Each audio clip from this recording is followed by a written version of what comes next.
So in the droplet-based system, you work with an oil emulsion that contains tiny water droplets, and every water droplet contains one single gel bead. And on the surface of that gel bead, there are pieces of DNA. So they are represented here. And these pieces of DNA, they serve many purposes. They have a poly T tail that will interact with the poly A tail of the transcripts. And in this way, you can select the messenger RNA from the total RNA. The black part of the DNA is a sequence that will bind to the sequencing primer and to other primers that are used for amplification. And then you have the green and the red part, and they're also very important. I will start by explaining the green part. The green part is called the cell barcode, and it is the same for all these sequences that are attached to this bead. So every DNA strand that you see here on this gel bead will have exactly the same green sequence. Different gel beads will have different green sequences.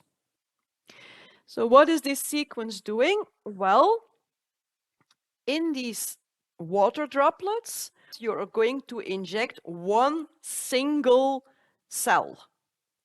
So that cell is lysed.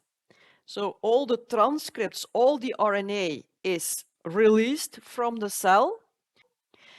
The messenger RNA will bind with its poly A tail to this poly T part.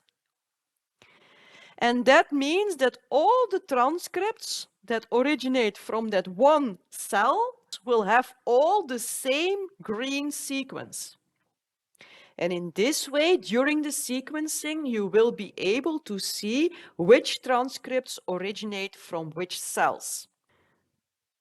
So in bulk sequencing, you keep all your cells together, you extract your RNA, you convert the RNA into copy DNA, and you sequence this. And you have no idea which read came from which cell here.